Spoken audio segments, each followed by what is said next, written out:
Când era să moară Ștefan, multă jale a fost în țară. Ați cântat ca și Rodica? Nu. Oh.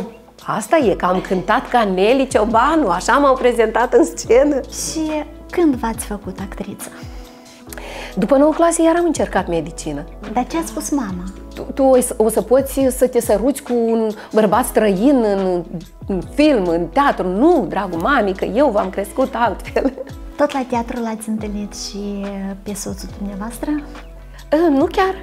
Dar cu ce v-a cucerit? Avea locul lui, deci era un bărbat așa cum mi-am dorit. Dar dumneavoastră pe scenă, iar el în spate. Băi, Nadia, dar cum tu reziști, te uiți la soția ta care cumva cochetează cu un alt bărbat acolo? Dar ambii angajați la teatru, cum rezistați? A trebuit să fiu în căutarea unor venituri suplimentare. Ce vă este mai greu, să jucați un spectacol în scenă sau să moderați o nuntă? Să moderez o nuntă? Mă uitam printre fotografiile noastre și aveți până la și după. Mă gândeam să nu mă întrebi. Și arătați foarte diferit. Chiar mă simțeam obosită, îmbătrânită și credeam că gata, anii au trecut, 45, sunt spre 50, gata. Dar kilograme în plus sau minus, sau nu e doar despre frumusețe? Nu este despre frumusețe, este despre sănătate. Dar femeile când vin atunci la dumneavoastră, ce spun? Vreau să slăbesc sau vreau să fiu sănătoasă? Mi-aș dori toate femeile și toți bărbații din lume să înțeleagă că noi avem nevoie de sănătate. Ea ce pasiune are? Eu o să fiu chirurg și o să fac operații și o să salvez viețile oameni. Cam câte roluri ați jucat până acum? Peste 50. Dar dacă ar fi să dați timpul înapoi, dar nu e târziu nici înainte, ați alege tot actoria sau muzica? Așa cum este.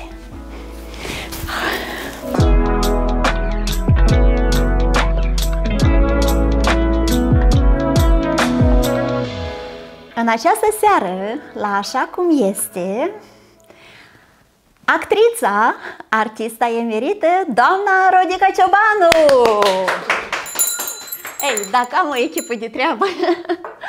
Doamna Rodica, ne bucurăm tare că astăzi sunteți cu noi în lumina reflectoarelor, dar nu pe scena Teatrului din Cahul, dar la noi în emisiune, să mai discutăm despre toate, dar așa cum este.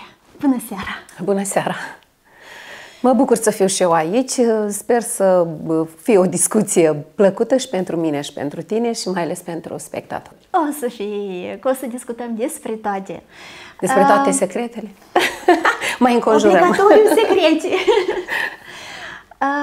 De obicei vă auziți numele la sfârșit de spectacol, în aplauzele spectatorilor. Ce simțiți în acel moment? Ce poți să simți? Bucurie, desigur, pentru că atunci când spectatorul îți dăruiește aplauze și este mulțumit după ce o oră și jumătate te-ai străduit să le aduci doar bucurie în suflet, este o satisfacție extraordinară și simți că nu trăiești degeaba și menirea ta pe pământ își face treaba. Dar ați simțit vreodată, am scăpat?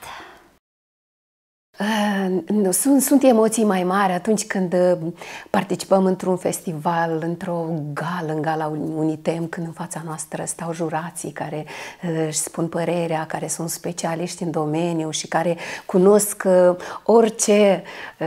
Și atunci, desigur că avem emoții mai mari și când se sfârșește spectacolul, desigur că simți o satisfacție ușoară, așa că ai scăpat, dar dacă totul decurge bine, ești și mai fericit. Dar de la un spectacol la altul, sau de pe o scenă pe alta, de ce depind intensitatea emoțiilor? Bănuiesc că sunt diferite. Da, sunt diferite. Orice spectacol este diferit. Cum nu există pe un copac două frunze la fel, așa nu există două spectacole la fel, chiar dacă joci același spectacol. Iată, spectacolul Cartierul Latin, care îmi place foarte mult, este jucat de foarte multe ori, s-au jucat peste 100 deja de spectacole, 120, nu mai știu câte, dar știu că am trecut de cifra 100.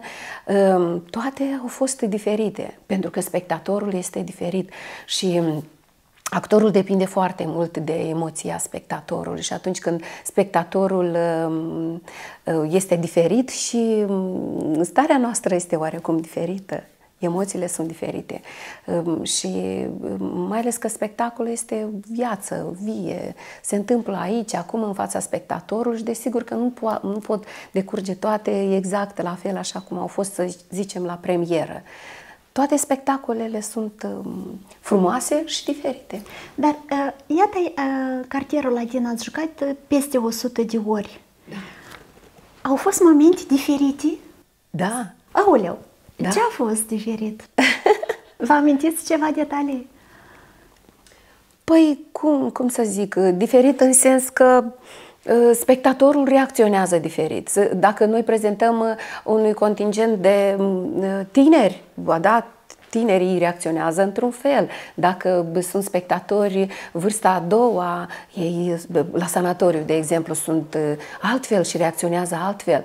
Sunt spectatori care știu să citească printre rânduri, să citească dincolo de ceea ce prezentăm noi în scenă și atunci e altfel.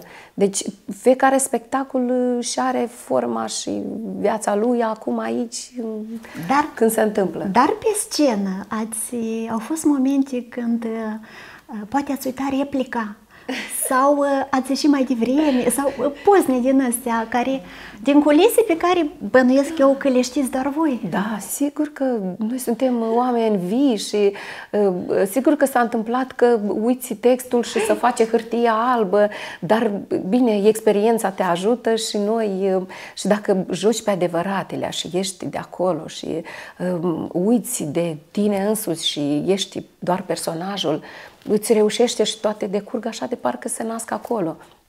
S-a întâmplat, jucam la Chișinău și eu schimb 3 rochii pe timpul spectacolului și una din rochiile mele s-a agățat în spate, da?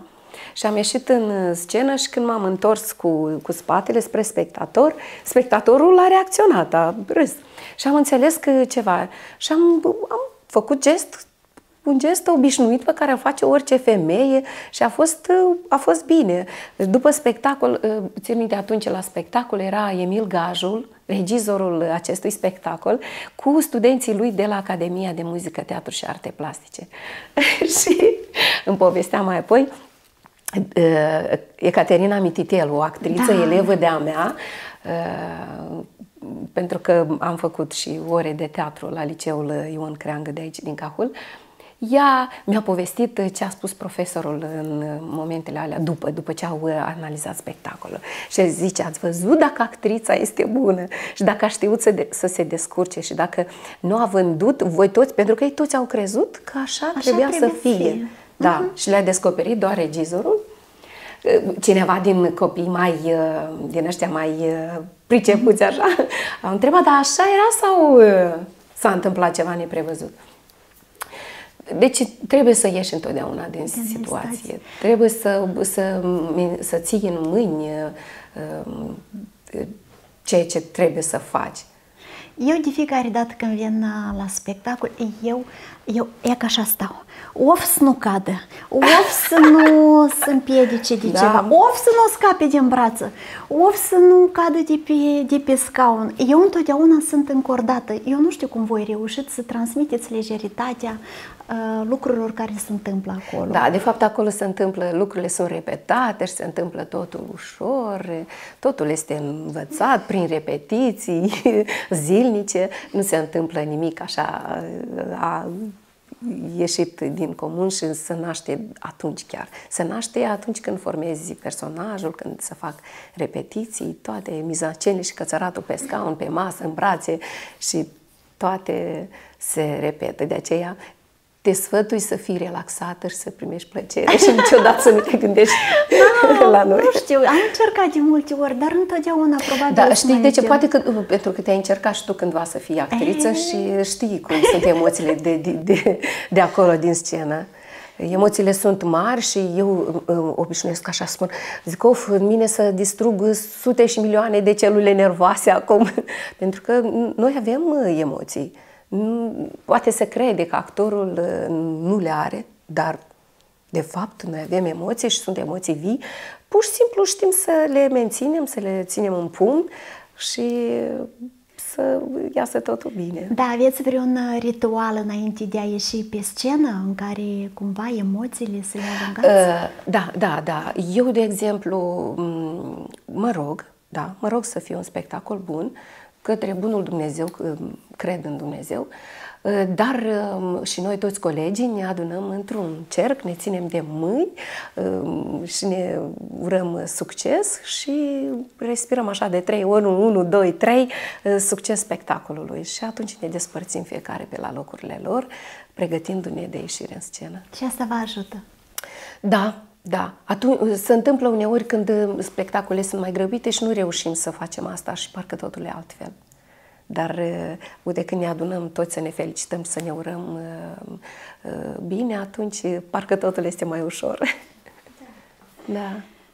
Eu am crescut cu Master Dynamit. Mi-amintesc din nou. Dar mă întrebam, de ce nu erați cu Nelly și cu Dinu pe scenă? Bună întrebare. De ce nu eram? Pentru că noi am plecat de acasă toți 3. Eu, Dinu și Nelly. Și suntem născuți la rând. Eu în 72, Dinu în 73 și Nelly în 74. Nelly era după 8 clase, eu după 10, Dinu după 9 și toți am plecat de acasă studenți. Nelly cu Dinu, când a absolvit Nelly școala ei de muzică la Tiraspol, s-au unit și au făcut proiectul ăsta Master Dynamit. Eu eram în timpul ăsta la Cahul, absolvisem școala pedagogică ASEM Makarenko pe atunci și lucram la grădiniță educatoare. Deja se începuse viața mea personală, deși după 10 clase și în copilărie mi-am dorit să fiu actriță, că era un vis așa mai mult, nu credeam în el. Pentru că eu, fată simplă de la țară, nu te gândeai că o să ajungi actriță. Bine, îmi doream, visam și după 10 clase am și vrut să merg la regie și maică-mea mi-a zis nu, că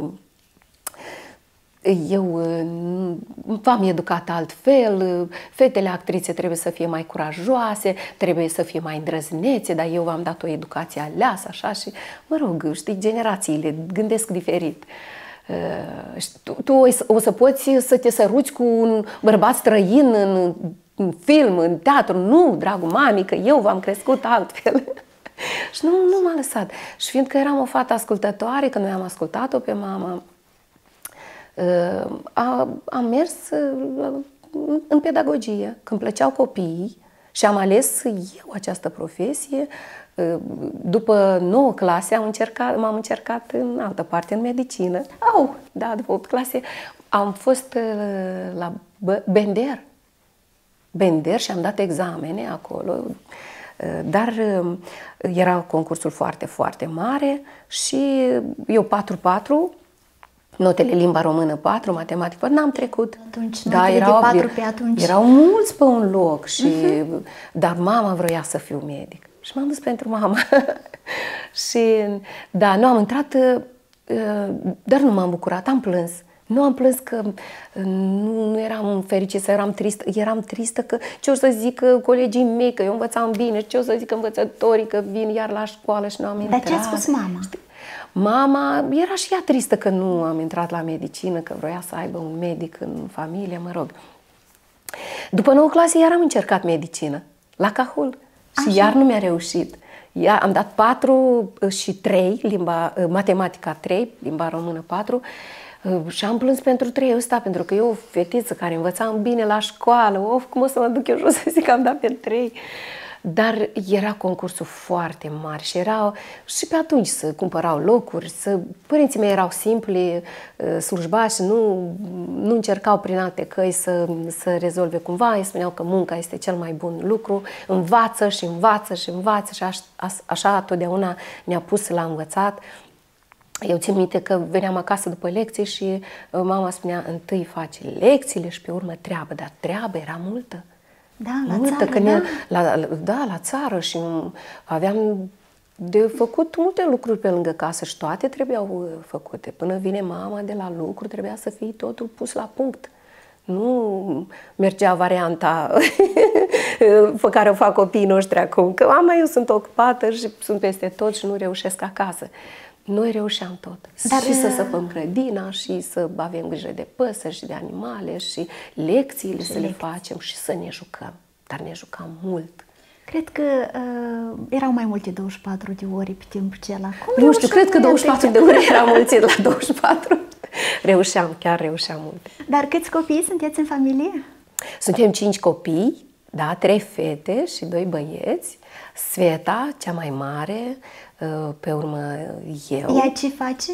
Ea a terminat veterinărie și este acasă, nu lucrează în domeniu. Da. Tot aveți o leacă de medic în familie. Da. Dar este. Da, eu femeie de casă, harnică, gospodină, că noi așa e hărnicia și gospodăria toată.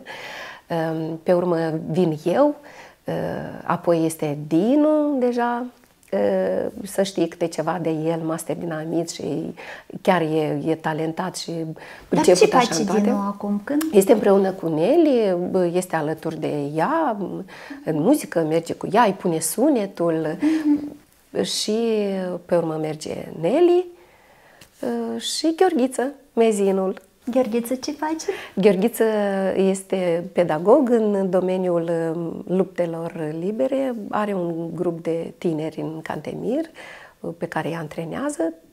El a terminat institutul sportiv și iată așa, diferiți.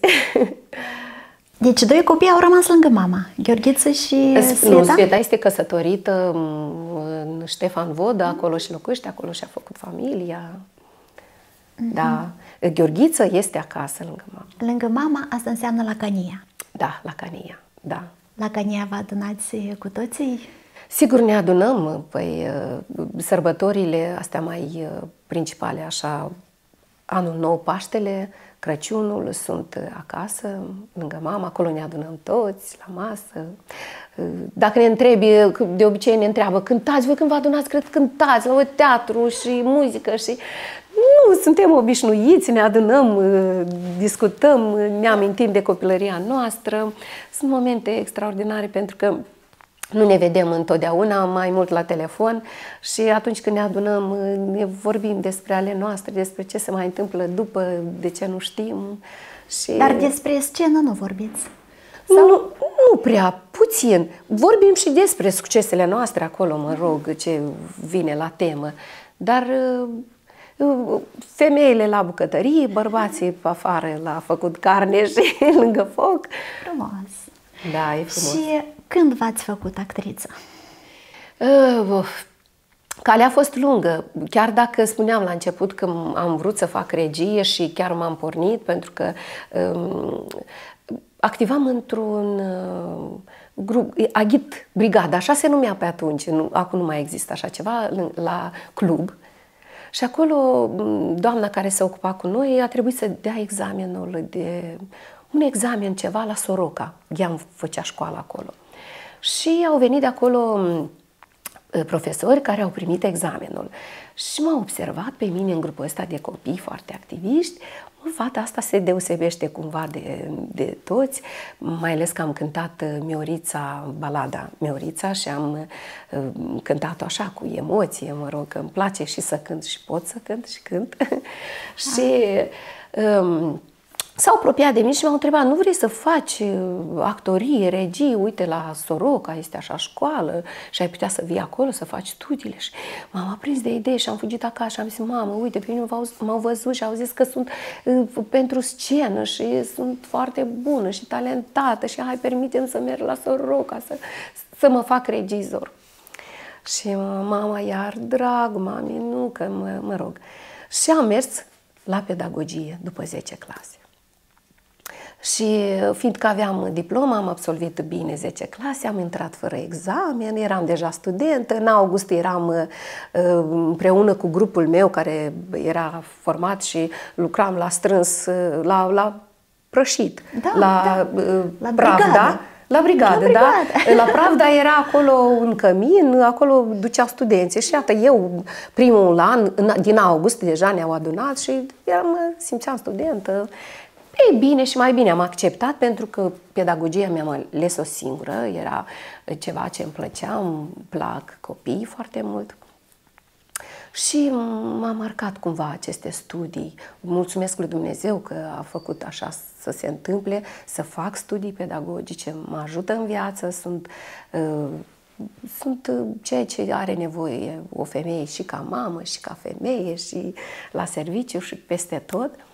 Și întrebarea ta mai de sus, să ajung acolo, am vrut să povestesc drumul meu către, lucrând la grădiniță, după ce am absolvit școala pedagogică, vreo 5 ani aveam deja lucrați. Acolo toți îmi spuneau că tu ești pentru teatru, tu ești pentru televiziune. Ei, mă rog, ascultam și eu, te bucuri așa în suflet, dar lucrurile s-au întâmplat și deja s-a pornit viața pe drumul ei. Dar ca să vezi, nu e chiar așa. Să mai întoarce roata vieții. La grădiniță, acolo unde lucram eu, directoare era Lidia Gheorghevna Drumov. Soțul ei lucra la teatru, director artistic. Mai era acolo o doamnă, Tamara, care lucra de dacă. Soțul ei lucra actor la teatru, Sandu Țurcanu. Și mai erau acolo copiii actorilor. Și veneau la matinee. M-au observat. Dar ultimul moment așa care m-a marcat a fost când s-a petrecut la grădiniță un TVC și acolo eram eu organizatoare, eu spuneam de unde să vină, unde să se ducă fetele, organizam scenariu, mă rog.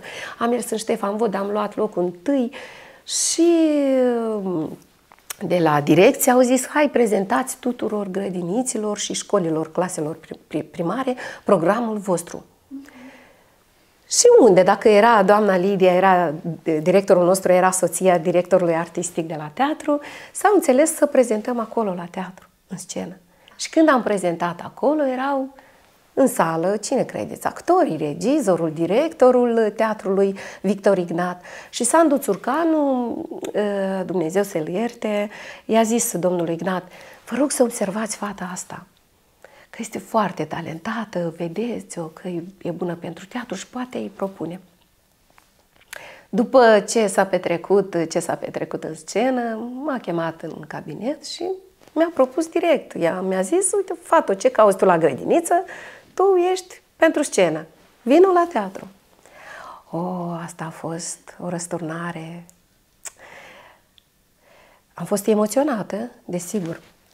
Am venit la grădiniță, am vorbit cu directoarea și a zis, Frodicuță, dar nu e teatru pentru tine, că tu ești atât de modestă și timidă și tu ai o educație așa, dar acolo viața e grea, că este o luptă continuă, că acolo poți să ai și eșecuri multe și, da, este și bucuria asta a succesului, dar este și partea cealaltă mai grea, nopți nedormite, drumuri și așa mai departe. Și am zis că nu, eu o să merg și o să încerc. 14 zile după regulă, 2 săptămâni, am lucrat la grădiniță și după aia am venit la teatru și am trecut concursul și am fost primită din prima. Ați mai întrebat-o pe mama? Mama mea? I-ați mai spus mamei ceva? Ce întrebare bună! Nu, n-am întrebat-o. Am făcut totul așa să nu știe. Și lucram deja o săptămână și nu m-am dus acasă. Eu care mergeam în fiecare vineri acasă sau sâmbătă. Atunci nu am mers acasă vreo 2 săptămâni. Și știam că mama se întreabă ce se întâmplă, dar bine că nu erau telefoanele mobile, nu ne sunam. Și atunci am scris o scrisoare mamei. O scrisoare lungă în care îi exprimam dorința asta mea veche de a fi actriță. Mai de a are fi mama scenă. scrisoarea? Nu știu, cred că nu, dar i-am spus, mamă, eu deja am 26 de ani, aveam. Eu știu să iau hotărâri singură și eu am ales să merg la teatru și am lăsat lucrul la grădiniță.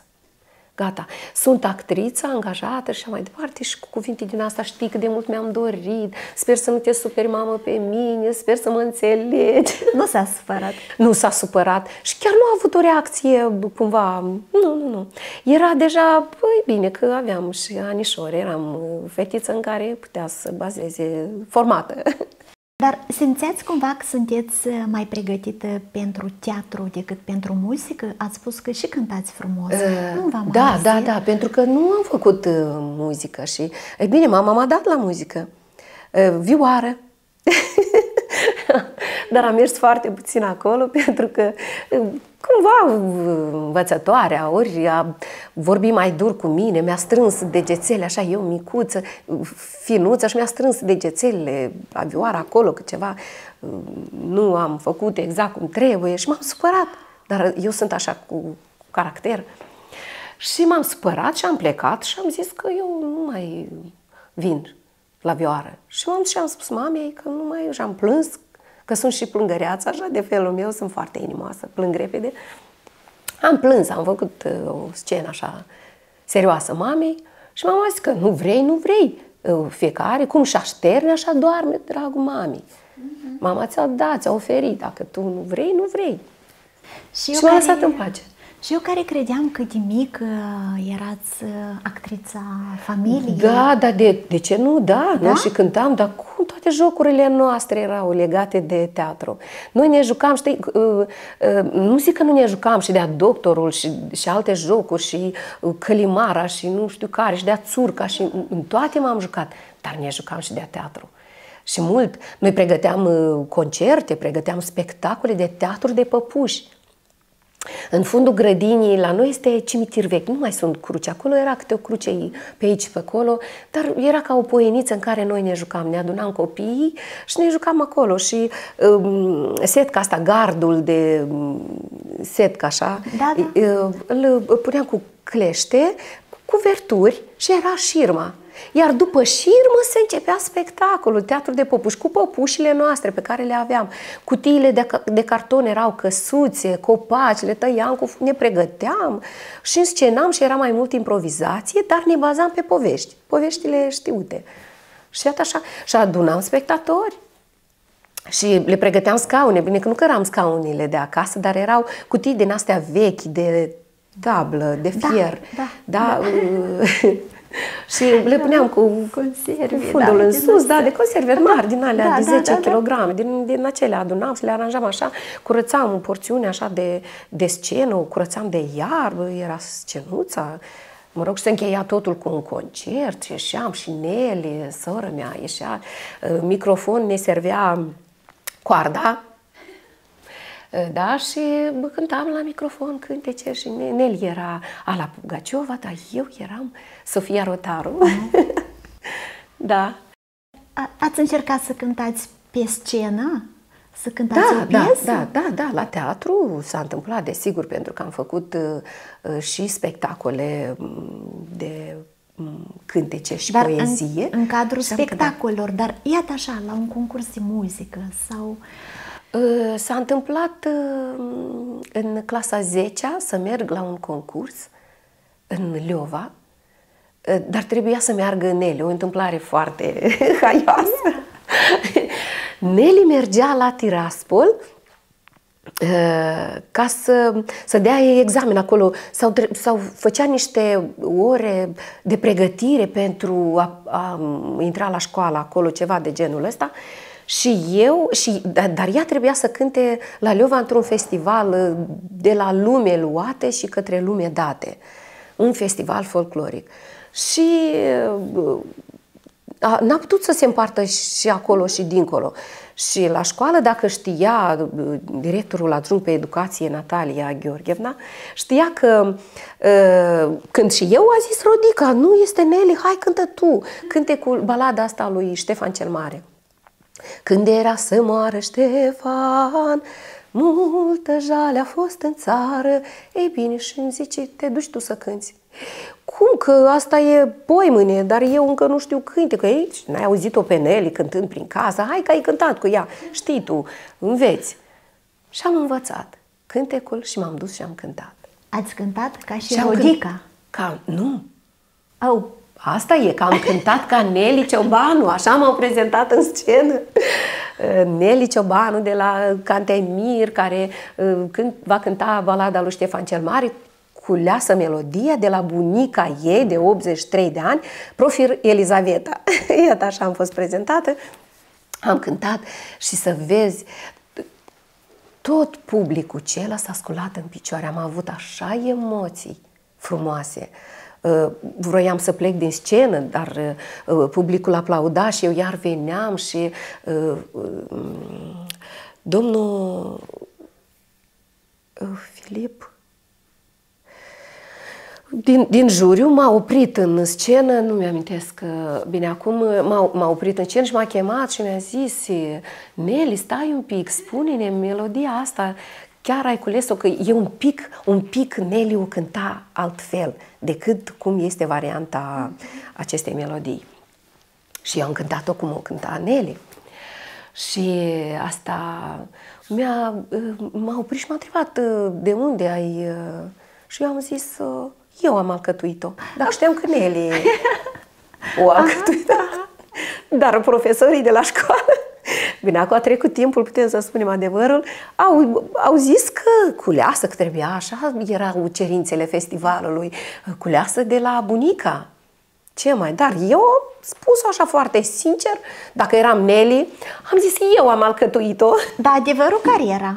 Adevărul că Neli, da. Că Neli a făcut niște floriceli de-a ei acolo, frumoase. Dar în momentul acela v-ați fi dorit să fiți Rodica? Da. Da, dar păi cum? M-am gândit, de ce nu sunt Rodica, că Rodica a cântat. Da, bine că nu mă preocupa atunci problemele vedetismului, că nu eram eram niște elevi la școală. Dar dacă ar fi să dați timpul înapoi, dar nu e târziu nici înainte, ați alege tot actoria sau muzica? Nu știu, dar cred că actoria. Vă regăsiți mai bine? Da, mă simt bine aici, îmi place foarte mult. Chiar dacă s-au întâmplat momente diferite și a venit și gândul ăsta să plec, pentru că, mă rog, viața e viață și tot ce poți oferi familiei, copilului... Să plecați unde? Nu să plec. Niciodată nu m-am gândit să plec peste hotare. Noi suntem 5 la mama, dar nu am plecat nimeni. Toți am făcut studii aici și toți lucrăm, ne-am găsit cumva menirea acasă. Să plecați în alt domeniu? Și nu am plecat să plec în alt domeniu, da. Și dar care ar fi fost asta? Pedagogia. Pedagogia. Pentru că, da, și ea sunt marcată și de pedagogie. Dar n-ați fi revenit la medicină? Nu, niciodată, nu. Nu, și întotdeauna m-am bucurat când am văzut oameni bolnavi, când am văzut o rană deschisă, sânge, așa, am zis, slavă ție, Doamne, că nu m-am făcut medic, pentru că eu sunt foarte inimoasă și le iau pe toate la inimă. Un doctor cred că trebuie să fie mai dur, mai puternic, așa. Eu sunt inimoasă și eu plâng pentru orice om și pentru orice durere, chiar dacă nu e a mea și altuia. Păi tocmai de atât n-ați reușit atunci, tocmai de două ori. Lucrurile se fac și face lucrarea asta cum trebuie, da. Dar între timp ați devenit mai curajoasă, mai îndrăzneață? Da, teatrul m-a ajutat să fiu mai îndrăzneață, mai curajoasă, pentru că întotdeauna am fost timidă și întotdeauna am crezut că încă nu am de ajuns sau nu sunt formată încă de ajuns ca să fac un anumit lucru. Întotdeauna am avut rezerve. Le am și până acum, dar cât de cât le-am mai depășit.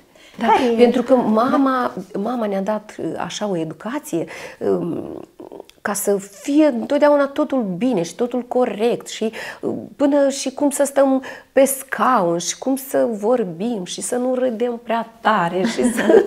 Toate astea ne-a învățat mama în copilărie și cum să ținem picioarele așa, să nu treacă paiul de chibrite pe Mama aici. de unde avea Mama ne-a învățat. Mama atâta educație? Nu știu de unde. Când am mers la pedagogie și citeam și învățam psihologia și pedagogia, dacă îmi treceam orele și zic, de unde a știut mama și asta și asta? Citeam prin cărți. De unde a putut ști mama toate lucrurile astea? De ne-a învățat pe noi. Dar ne-a învățat foarte multe, foarte multe. Multe, nu știu acum dacă mi le amintesc că le știu, dar trebuie să țină emisiunea 3 ceasuri. O să facem și partea a doua și a treia. Da. Dar care a fost primul rol care l-ați jucat?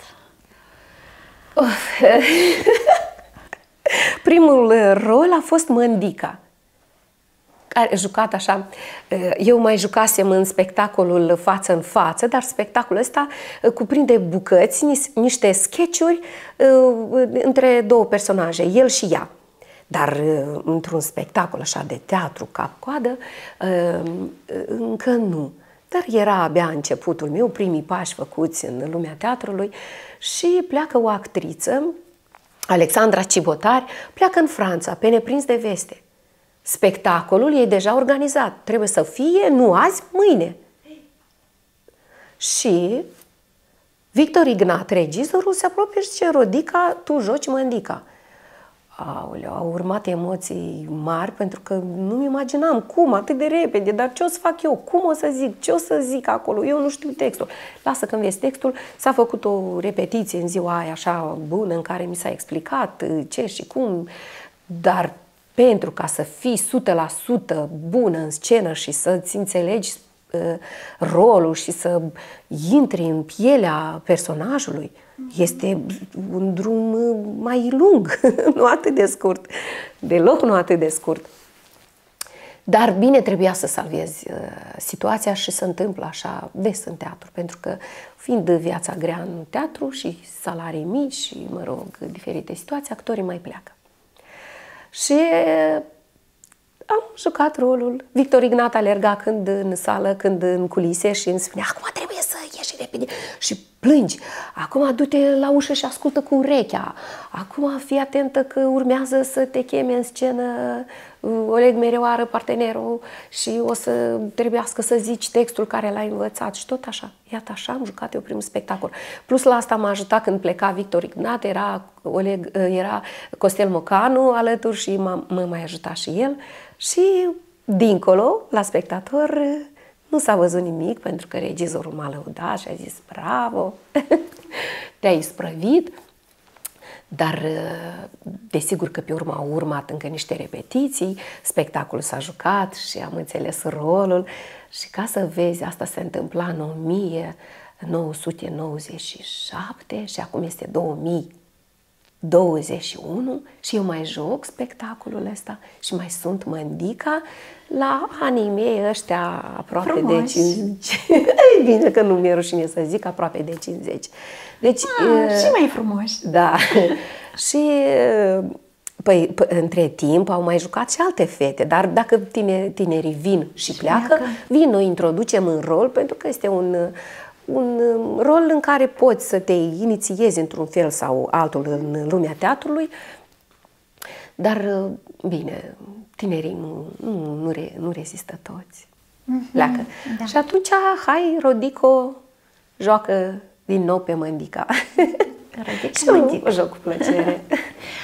Tot la teatru l-ați întâlnit și pe soțul dumneavoastră?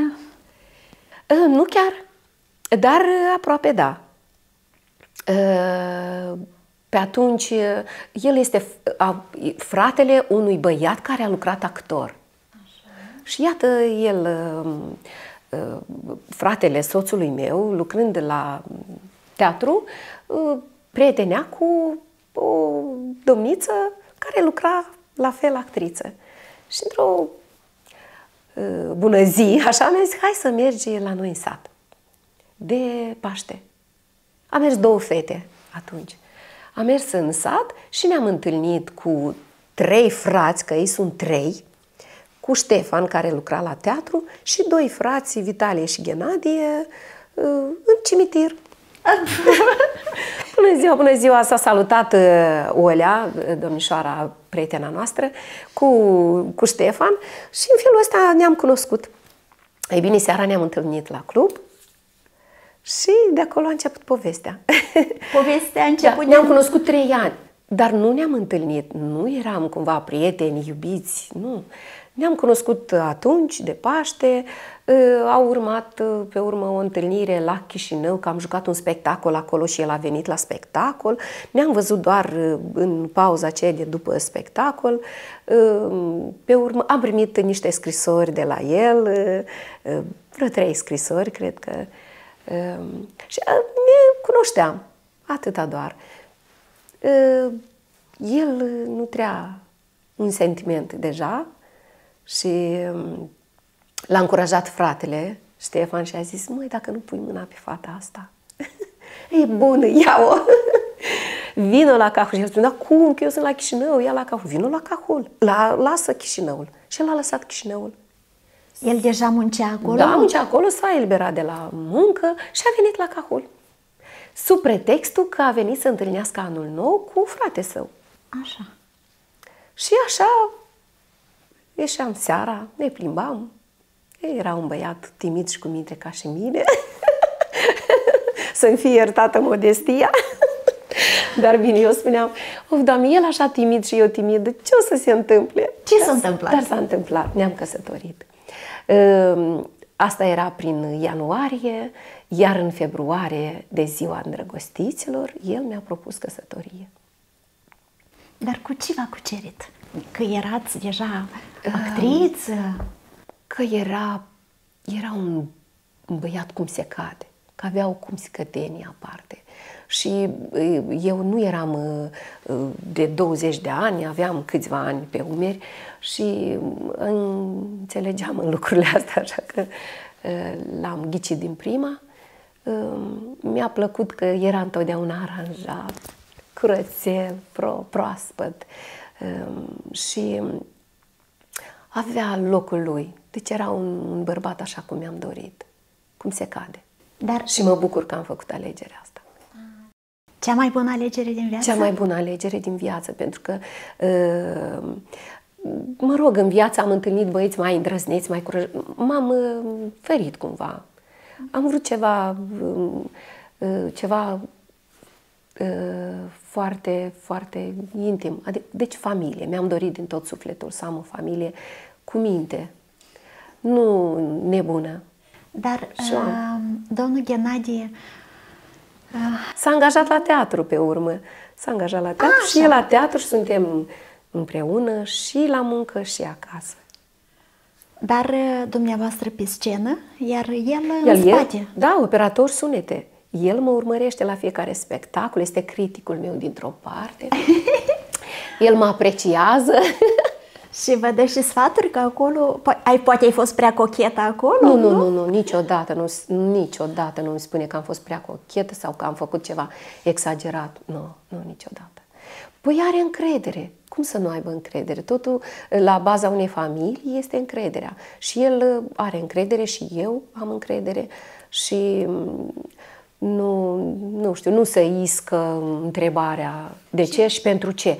Chiar dacă s-a întâmplat că la spectacolul meu mi-am invitat cu metri, rude și au zis: mă, Ghenadie, dar cum tu reziști, te uiți la soția ta care cumva cochetează cu un alt bărbat acolo și cum stai tu acolo?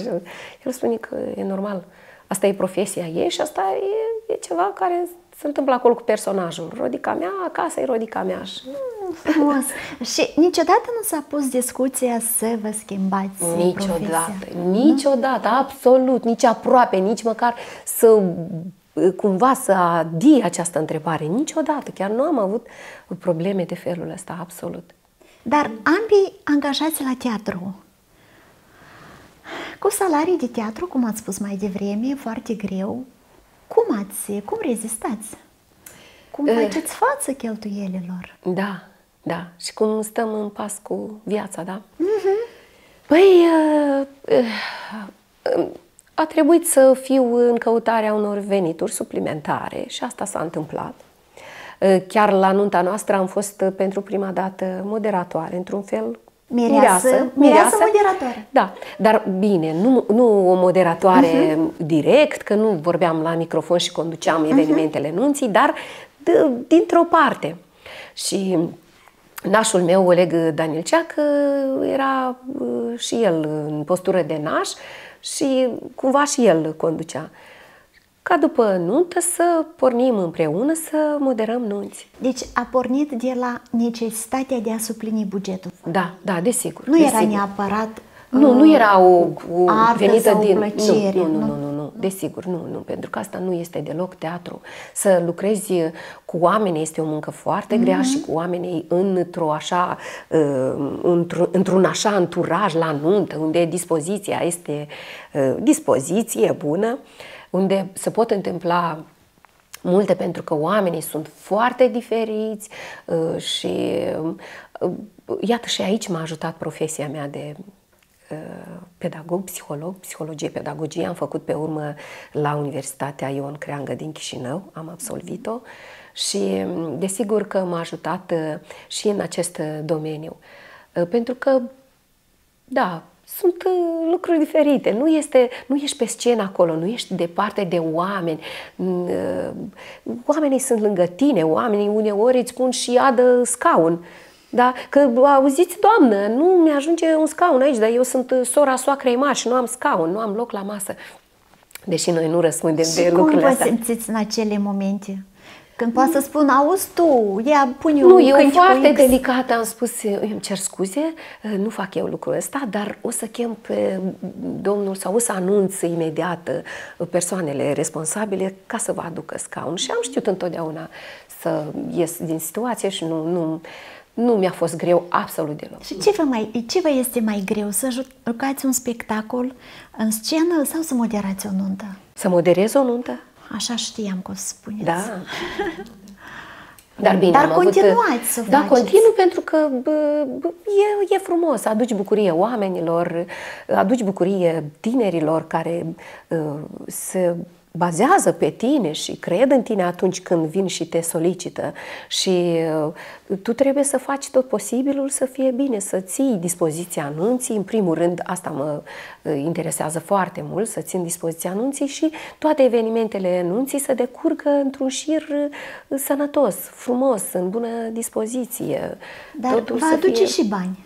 Desigur, ne aduce și bani și am fost mulțumită întotdeauna pe partea asta, că financiar mai mult pe partea nunților, ele au fost cele care ne-au adus cumva o satisfacție financiară. Poate a fost un venit stabil până la pandemie. Da, până la pandemie, sigur. Ce ați făcut în perioada când a fost mai grav? Spectacole nu, nunți nu. Ce ați făcut? Ce am făcut? Ne-am străduit să fim calmi.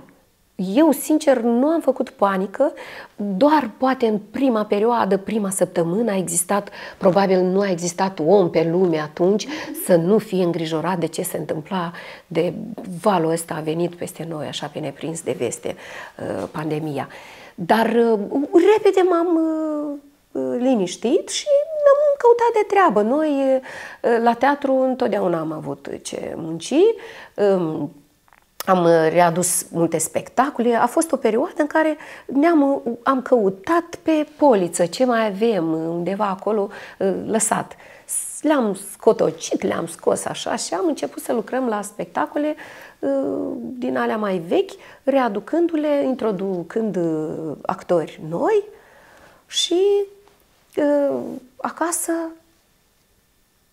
Doamne, atunci am făcut curățenie peste tot, și pe dulap, și sub dulap, și după dulap, și pe orice policioară și mi-am găsit de lucru, în fiecare zi îmi găseam de lucru și îmi plăcea. Chiar mi-a plăcut, a fost o perioadă tot bun. Cred că aveam nevoie și de o perioadă din asta, pentru că înainte de pandemie chiar a fost un lucru, muncă, alergam peste tot și când colo, uite așa, odihnă în care puteai să-ți mai faci niște lucruri pe care le-ai lăsat într-o parte. Dar a fost gândul de reprofilare?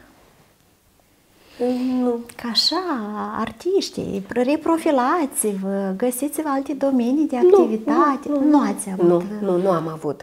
Eu întotdeauna sunt pozitivă și mă gândesc la bine. Și m-am gândit că asta nu poate dura mult, nu poate dura o veșnicie, oricum o să vină timpul când totul o să se liniștească, totul o să rămână în urmă și noi o să revenim la viața noastră de toate zilele.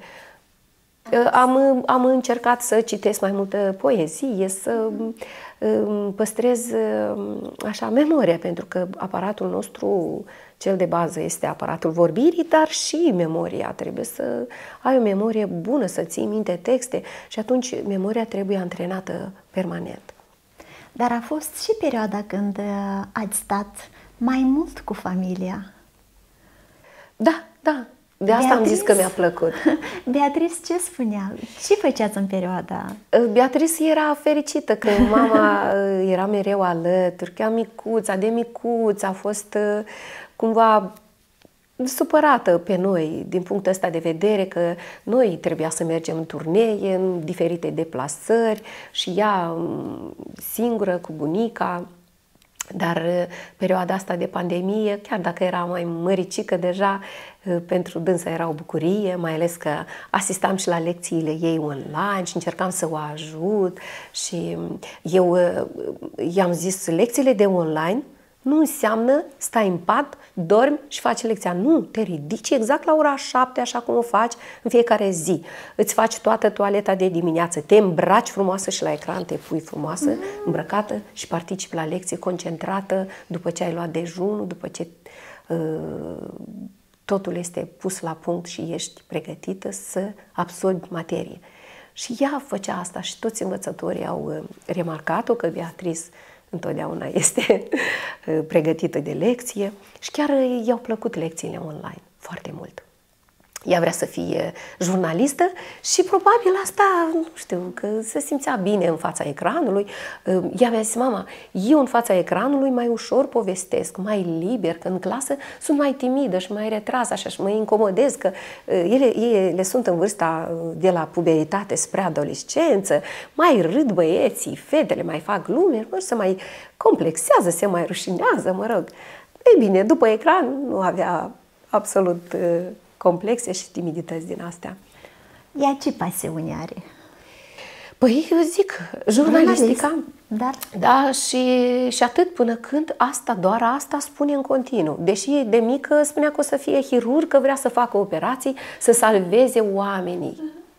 Așa când a zis, nu știu, era ziua ei de naștere și noi am mers la școală cu surpriză și doamna învățătoare, Angela Ujacov, o întreabă, și ce profesie, Beatrice, ți-ai ales tu și cine o să fii în viață? Și ea a declarat așa foarte sincer, eu o să fiu chirurg și o să fac operații și o să salvez viețile oamenilor. O leagă de mama. Și a fost surpriză pentru mine, da? Pentru că nu știam. Că, și mai mică fiind, a zis că va fi bucătar. Într-o emisiune la Chișinău, făceau o emisiune cu Nelly Ciobanu, da? Și ne-au invitat pe noi, frații, surorile acolo. Și eu am venit cu Beatrice. Și am întrebat-o prezentatoarea ce vrei să fii și ea a zis bucătar și tot a fost o surpriză. Pentru că n-am știut.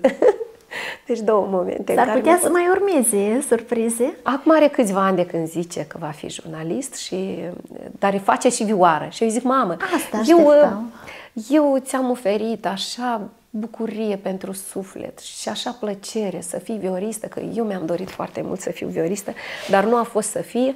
Uite, tu ai posibilitatea asta. Și când a spus ea că nu mă mai duc la vioară supărată acolo pe învățătoare sau pe vioară că nu i-a ieșit ceva, pentru că vioara este o super matematică, este regina muzicii și nu e ușoară. E greu de învățat. Eu i-am zis nu, greutățile trebuie depășite.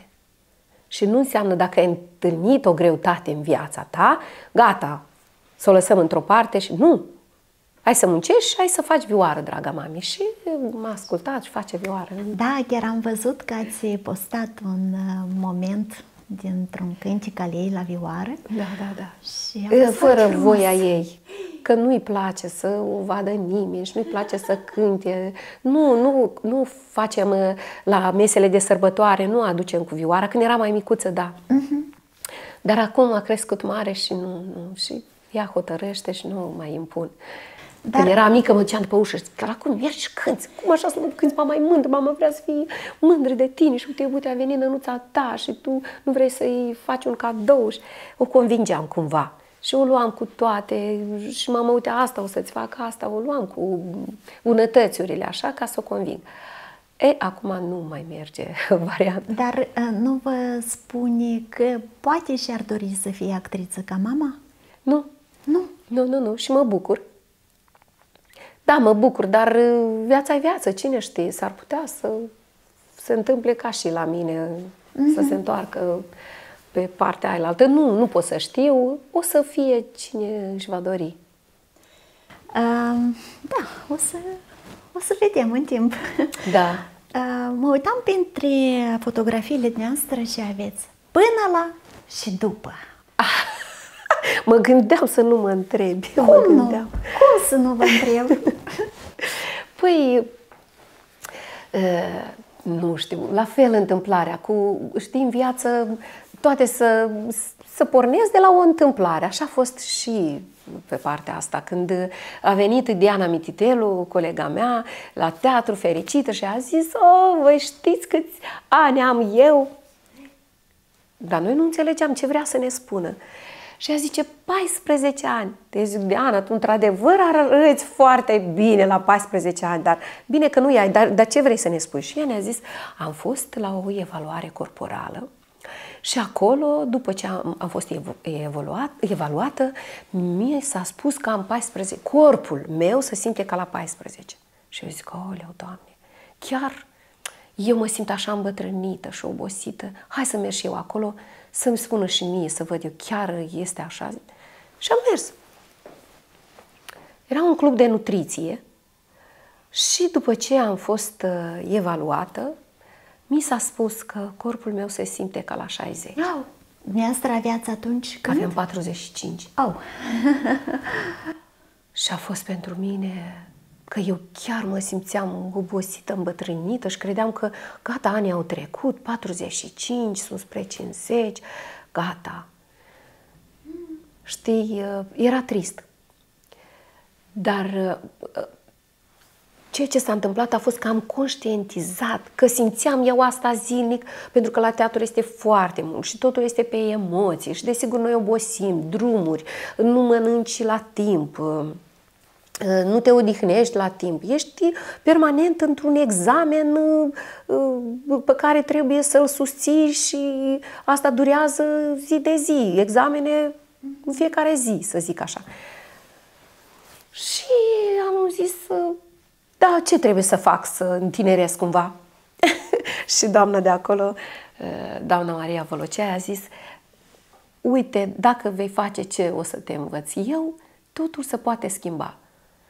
Și am zis că nu cred și am fost foarte sceptică. Nu cred pentru că nu credeam în nimic. Eu cred doar în ceea ce pot eu să fac, să ating, să văd, să simt. Numai în asta cred. Nu sunt atât de visătoare să cred în... Mă rog.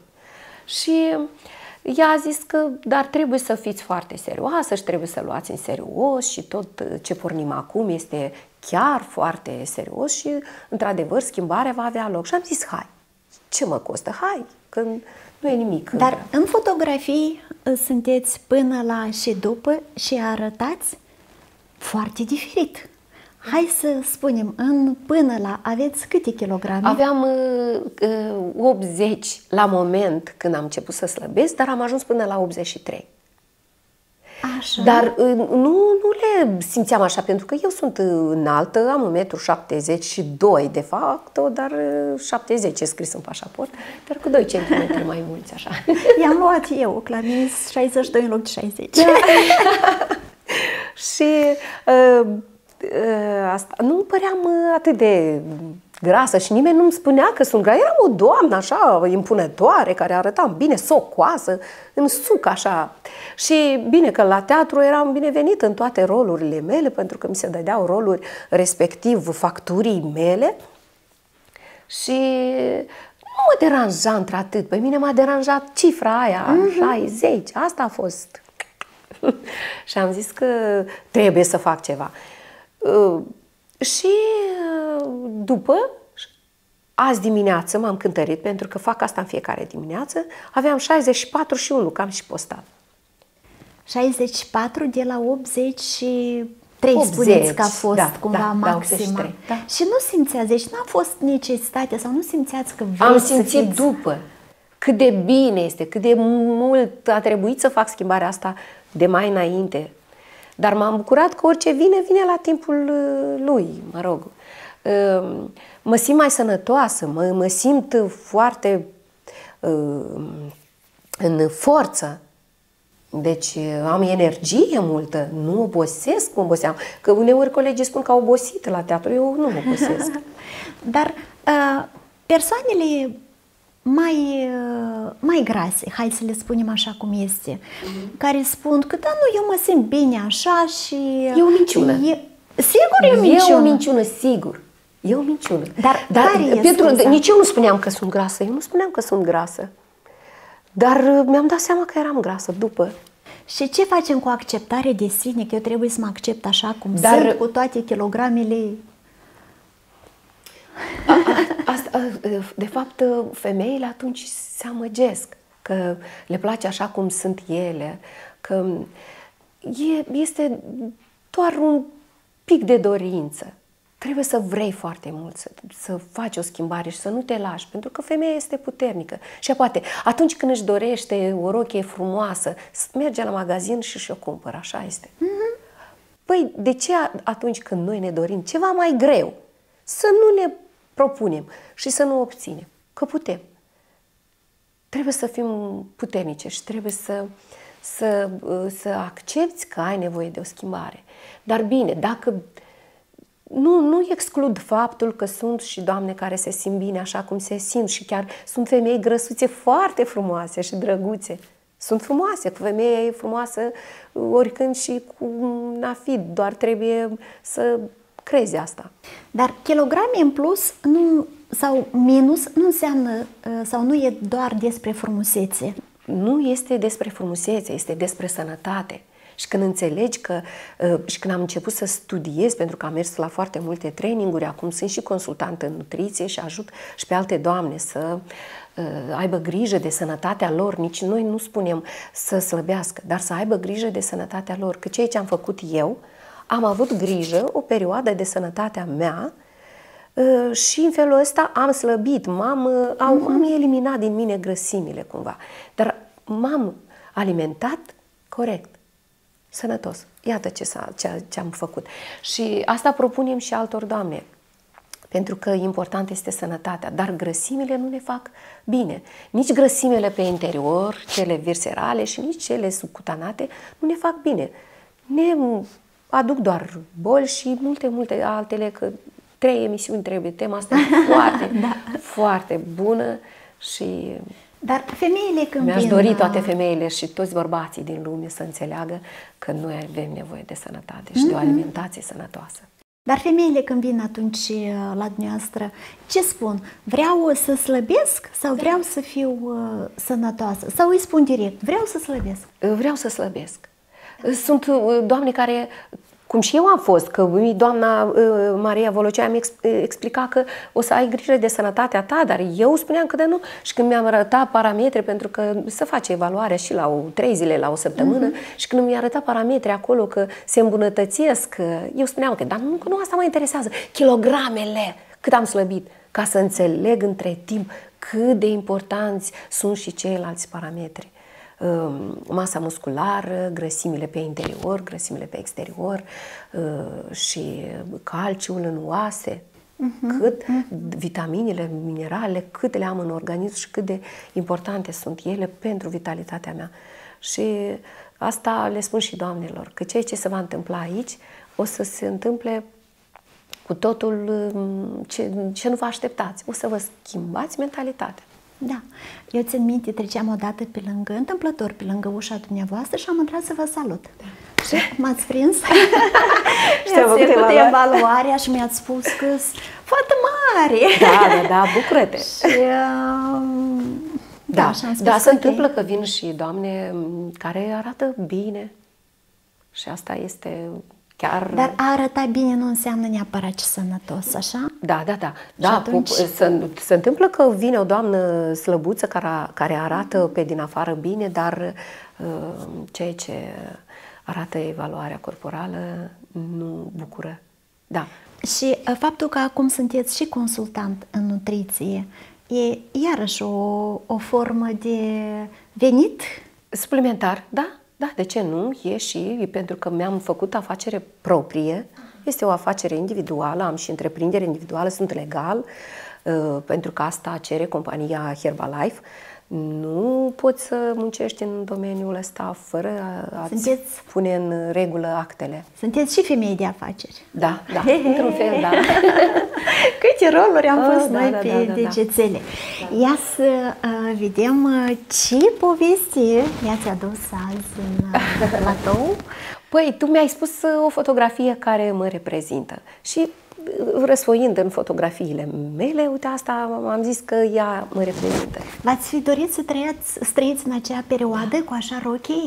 Da. Îmi place foarte tare perioada aia, pentru că era foarte frumoasă și femeile erau feminine. Asta îmi place, dar mă reprezintă că e legat de teatru, că este profesia și menirea mea. Uite, eu sunt în pălărie. Foarte mult îmi plac pălăriile. Și când eram domnișoară, purtam pălărie. Uite, Ghenade, soțul meu, m-a cunoscut în pălărie, că el așa și îmi zice, țin minte că erai într-un mantou lung și cu pălărie. Și când te-am văzut și îmi plac pălăriile foarte tare. Ce rol jucați aici? Rolul este Marița din spectacolul Trei Crai de Bogdan Petricei cu HD-ul. Este primul spectacol de inaugurare a teatrului nostru, care se joacă până în prezent și cu care noi deschidem toate stagiunile. Și este un rol, știi, câți ani are Marița? Vreo 16-17. Dar în general s-a întâmplat să mai introducem și alte domnișoare în rolul ăsta, dar s-a întâmplat povestea cu Mândica. Au plecat și Marița a rămas tot să fie Rodica Ciobanu. Cam câte roluri ați jucat până acum? Peste 50, cred că. Este unul care vă este cel mai drag? Da, îmi sunt toate dragi. Pentru că pe fiecare rol îl îndrăgești pe parcursul muncii asupra lui și toate sunt născute de mine, cum ar fi, și de regizor, desigur. Dar îmi place foarte mult spectacolul Cartierul Latin, îmi place Sofie, îmi place rolul ăsta la nebunie, îmi place. Dar dacă ați fi, sau poate că visați la un rol pe care vreți să-l jucați neapărat în viața asta? Nu pot să zic. Eu nu am visat la un anumit rol. Nu am visat. Eu întotdeauna, fie rolul mai mare sau mai mic, dar bine, noi ne place să zicem asta și așa este, nu există roluri mari și mici, pentru că poate să fie un rol mic, dar să-l faci atât de bine că spectatorul o să te țină minte. Mi-am dorit roluri în care să pot stoarce din mine tot, pentru că uneori am impresia că încă nu am fost destul de exploatată pe partea asta, actorie. Încă nu am arătat tot ce pot, potențialul meu, adică în întregime. Încă îmi pare că mai pot atâtea multe, doar că aștept să fiu descoperită în continuu, să mai... Dar puteți juca atâtea roluri pe scena din Cahul sau visați la o altă scenă? Nu visez la o altă scenă. Eu am avut ocazie să merg în alt teatru să lucrez. Mi s-a propus. Am avut o ofertă chiar din România, de la Galați, Teatrul Fani Tardini, dar am ratat-o, am refuzat. Pentru orașul meu, pentru teatrul meu, pentru casa mea, locul, familia mea. Nu știu, îmi pare că aici Dumnezeu m-a dus, aici trebuie să fiu și aici trebuie cumva să mă dezvolt și să-mi arăt tot potențialul și asta a pus punct. Asta e. Deci, am avut ocazie să merg și la Chișinău, dar întotdeauna am zis nu. Mă credeam că dacă eu aș pleca din teatrul meu, așa că aș fi trădătoare, că aș trăda teatrul meu, în care eu am crescut, în care m-a crescut teatrul ăsta. Adică sunt un fel de... Îmi place să... Nu știu cum să zic. Deci așteptăm oportunitățile să vină la Cahul pentru a dezvolta aici scena mare. Sperăm că nu peste foarte mult timp să trecem în teatru nou. Posibil. Așteptăm și noi ne dorim foarte mult. Probabil își dorește tot sudul ăsta al Republicii noastre să fie teatrul la Cahul și în sfârșit să-și deschidă ușile și noi, cei entuziaști și nebunii, să zic așa, că trebuie să fii... o leacă treabă. Să trăiești cu așa salariu și... Dar e o muncă foarte interesantă și sunt fericită că sunt la teatru. Sunt fericită că soarta, că Dumnezeu mi-a oferit așa posibilitate să fac teatru. Dar pe interior, în echipa voastră, cum are loc distribuirea rolurilor? Simțiți cui s-ar potrivi mai bine? Nu împărțim noi rolurile. Regizorul este cel care alege piesa. El este cel care face distribuția. El vede, așa cum le vede el. Pentru că fiecare regizor are o concepție regizorală, o viziune asupra spectacolului, asupra personajelor. Și atunci el face distribuția. Dacă sunt văzută eu în rolul respectiv, accept, rolurile nu se refuză, este un punct din obligațiile noastre de serviciu ca actor și atunci îți faci treaba. N-au fost momente din astea în care, dar eu am vrut rolul acela. Dar cum să nu? Da, desigur. Da, aș fi vrut rolul ăla sau l-aș fi făcut poate altfel, desigur. Vă supărați între voi când rolul nu vă revine? Nu, noi suntem o echipă mică. Eu cel puțin nu mă supăr pentru că eu analizez că oricum orice regizor vede echipa în întregime și el înțelege cum să împartă rolurile și atunci te împaci cu gândul și ești de acord, chiar dacă aici undeva și aici vin niște gânduri, dar ele dispar imediat, pentru că dintr-o echipă tu altfel nu poți. Dacă schimbi cumva, nu mai ai un anumit rol. Echipa este mică, sunt doar atâția și nu poți face nimic. Când există o echipă de 40 de actori și mai mult, da, atunci poți să te joci, să încerci, să faci schimburi de roluri. Cred că da. În cazul teatrului nostru, nu, că suntem puțini și noi suntem prietenoși, nu ne-am spărat pentru roluri, nu ne-am unii pe alții, chiar nu există o invidie de felul ăsta și puțină invidie la noi, chiar nu există în teatru invidie. Uite, suntem o echipă așa, ne invidiază și Chișinăul și cei din România, că suntem prietenoși. Înseamnă că în alte Asta nu înseamnă că nu ne certăm, că nu ne contrăm, că este normal, suntem oameni vii, ne contrăm pentru anumite lucruri, că este un proces mare. Să creezi nu este chiar atât de ușor, nu este cum ai face pâine, că există o recetă, că pun atâta drojdie, atâta făină și așa mai departe. Nu există. În artă nu există o recetă concretă. În artă ai mult să aduci, să ieși din rame, să răstorni ideile una pe alta. Azi crezi așa, mâine, peste noapte, s-a născut altă idee, vine regizorul și spune că ieri ce am făcut nu e bine, azi uite așa și tu trebuie să fii pregătit la asta. Dar ce spuneați mai devreme, înseamnă că în alte echipe de teatru există o leacă de invidie, răutăți și... Probabil unde sunt mai mulți, cred că da. Până vine rândul unui rol și până ajungi să faci un rol principal și asta e greu să trăiești cu asta, că nu ai făcut niciun rol, nici nu poți să învinuiești, asta e viața, fiecare își dorește rolul vieții Și e normal, e important să știi să le menții, să le ții, să știi să le coordonezi, să nu le prea lași să boare în aer așa ca focurile de artificii, deși focurile de artificii sunt frumoase. Poate nu e o comparație chiar bună, dar adică totul trebuie să fie în măsură. Și supărarea, și conflictele, și nemulțumirea. Dar, mă rog, toți suntem oameni și poți să și greșești la un moment. Dar dacă știi și să ierți, este foarte bine. Dar ați spus un pic mai devreme, rolul vieții. Care a fost ăsta? Nu Sau știu, încă nu l-ați trăit? Cred că încă nu. Cred că încă nu.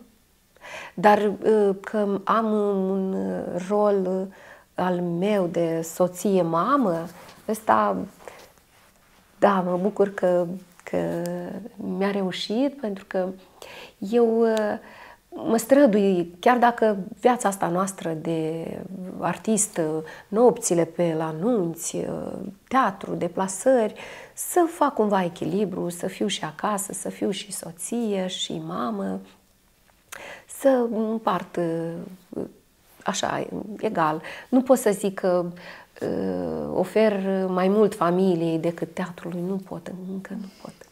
Se întâmplă că lași familia și mergi la teatru, că acolo avem spectacol, e o premieră sau atunci nu ai cum să fii în familie. Dar când e posibil și când ai loc, o ferestruică așa, mă strădui să acoper cumva, să încarc și alte goluri care s-au mai întâmplat. Dar cum vă place mai mult? Să aveți replica gata învățată și să știți când și cui o spuneți, sau să fiți liberă să spuneți tot ce vreți în orice moment? Nu, că nu... În viață spui ce dorești și cum dorești, iar în teatru nu e posibil să spui în scenă, în spectacole, ce dorești. Acolo există un text, există repetițiile în care înveți replica și tu nu poți să-i dai orice partenerului tău, că îl pui în situație. Și atunci când nu dai cumva un text, îl pui în situație. Și nu ai dreptul ca actor. Dar în viață ar fi mai ușor dacă am merge după replici. Nu? Desigur, nu. Viața e frumoasă cu surprizele ei, cu tot ce se întâmplă, că e bine, că e rău, că e frumos, că e urât. Trebuie să știi cum să le depășești, să le înconjuri, să le retușezi pe alocuri, dar să mergi înainte. Dar folosiți careva replici din spectacole și în viața reală? Sau unele roluri, vă mai folosiți ele? Da, folosim între noi. Doar între noi, pentru că le înțelegem. Și atunci, între actori, în echipă, da, folosim foarte des. Și facem glume și uneori iese glumele așa de bine și noi zicem, uite, într-un capusnic, știi ce asta, capusnic, sunt niște sărbători obișnuite ale noastre în care le facem capusnic, adică cu fragmente din spectacole, unite dintr-un spectacol un pic, de la fraza asta, cred, varză. Aduni de acolo diferite idei și le pui ca într-un spectacol, ca într-un sketch așa, care le facem noi în cadrul sărbătorilor de iarnă, de Crăciun, ale noastre, acolo între noi. Dar să zic în viață cu familia sau în afara familiei, cu prietenii, nu le prea folosesc, că nu or să împuște. Deși ar părea uneori salvator. Da, uneori poate că, nu mai știu acum, dar poate că involuntar așa folosim câte ceva. Dar neapărat spun asta într-un spectacol, cum e la noi într-un spectacol, sau dau claritate să fie înțeles. Ce vă mai doriți să mai faceți? Deci femeie de afaceri, mamă, soție, actriță, moderatoare de nunți, ori mai fi, cred că nu știu eu, în ce domeniu sau ce vreți să mai faceți pe lângă toate astea? Mai aveți un vis? Eu știu. Mi-ați spus la telefon că v-ați dorit să aveți propria emisiune. Da, mi-am dorit. Ia. Mi-am dorit, dar uite, orică timpul ăsta al nostru permanent ocupată și numai încercam să încropesc niște gânduri, niște idei, să le pun așa pe foaie, să gândesc cum ar fi emisiunea, în ce va consta ea. Imediat se pornea o perioadă în care lucram, alergam de colo-colo și iar uitam și tot așa. Și am încercat noi la teatru, dar noi atunci nu am încercat emisiune, până la urmă așa a ieșit cu Nadia Donea când era prezentatoare, probabil ați privit. Da. Asta a primit atunci încercat, pentru că de fapt noi trebuia să răspundem la 3 întrebări și doar să apărem așa pe ecran, cum răspundem la 3 întrebări și întrebările să fie scrise pe ecran. Dar Nadia stătea într-o parte și punea întrebările pur și simplu așa să fie și până la urmă s-a montat cum s-a montat. Mă rog, iată, nu a ajuns să se realizeze visul ăsta. Dar mai visați mi-ai luat-o asta? pe dinainte. Eu am mers pe visul meu. Visez cum? Aș vrea să nu deschid parantezele. Dar măcar despre ce ar fi? Eu, da, tot n-am să spun. Ok, înseamnă că ne întâlnim la dumneavoastră în emisiune într-o zi. Cred că mai durează, nu e atât de ușor. Eu știu cât de... Poate că m-a oprit un fel...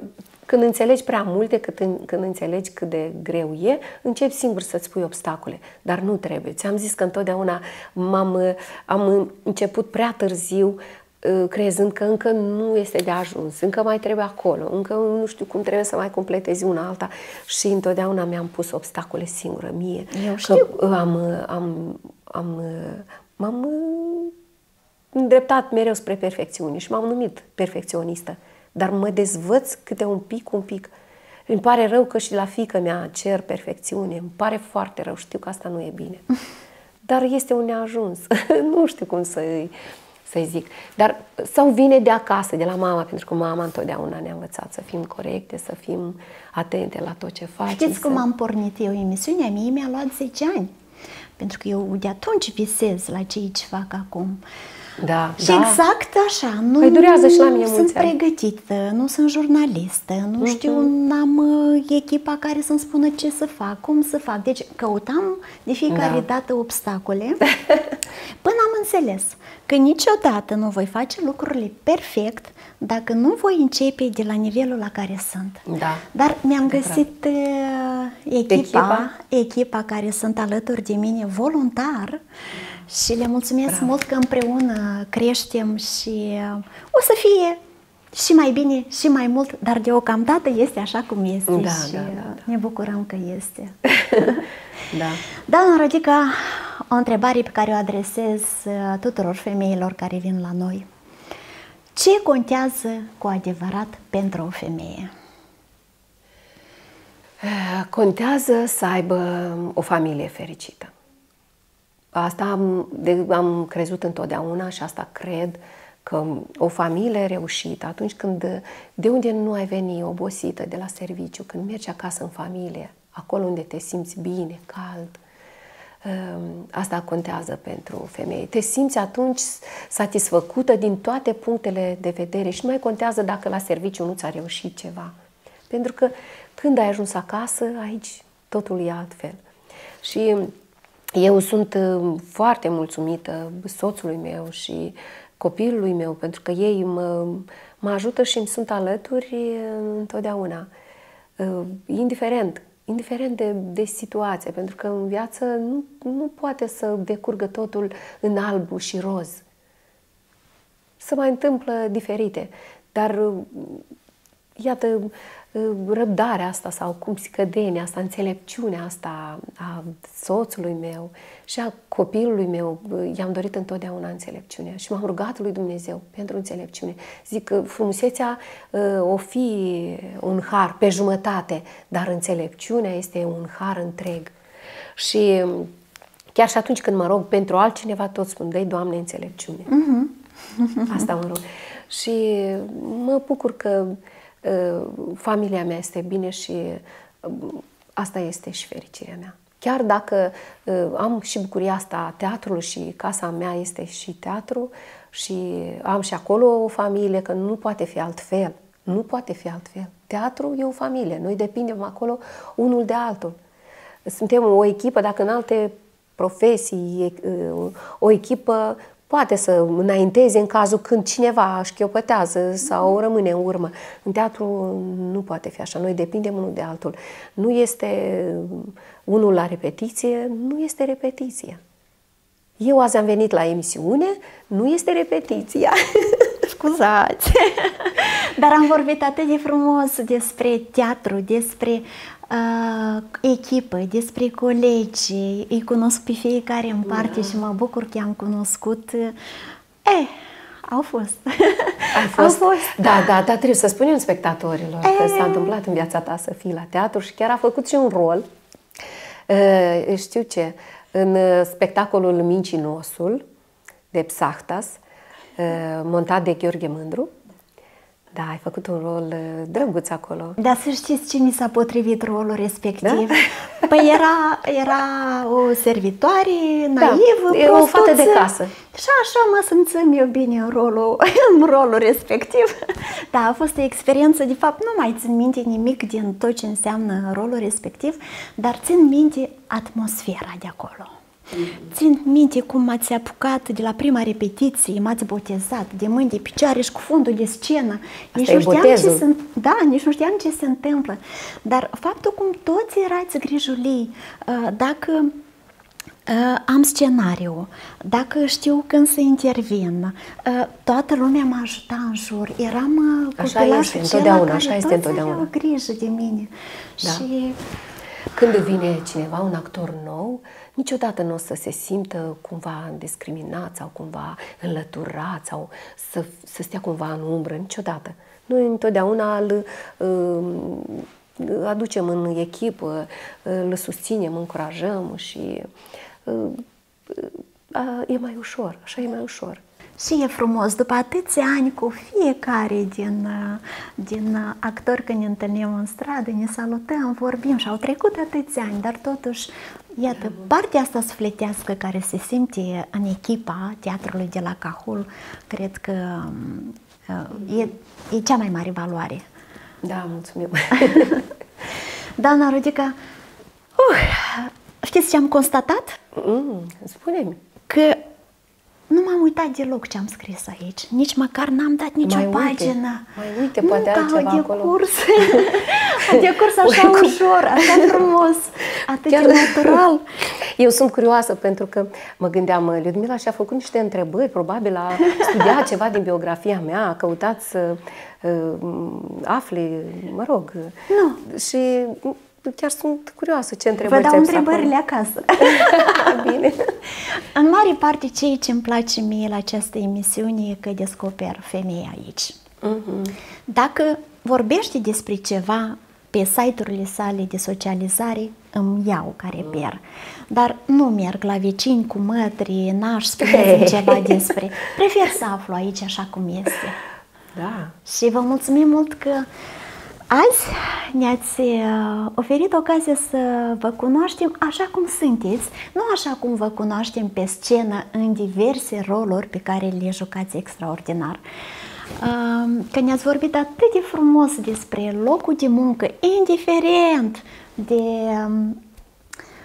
câte greutăți sau prin câte greutăți trece un actor și în genere arta. Bănuiesc în Republica Moldova. Da. Și mai ales că ne-ați dat asiguranța că, indiferent de câte oportunități vor veni, veți rămâne la Cahul cu noi. Păi ceea ce s-a întâmplat până acum, așa este. Mâine, cine știe ce o să ne zică mâine și ce o să-mi șoptească. Viața e viață. Vă mulțumim din suflet că am petrecut această seară împreună și așa cum este tradiția noastră, nu plecați acasă fără flori. De această dată cumva sezonate cu sărbătorile de iarnă. Sunt din partea partenerului nostru Iulia Boutique. Și le-am simțit mirosul tot parcursul serii. Da, foarte drăguț. Da, mulțumesc mult, mulțumesc pentru invitație, sper să aibă viață lungă această emisiune și să aflăm cât mai multe despre femeile noastre de aici, de la Sud. Așa o să facem.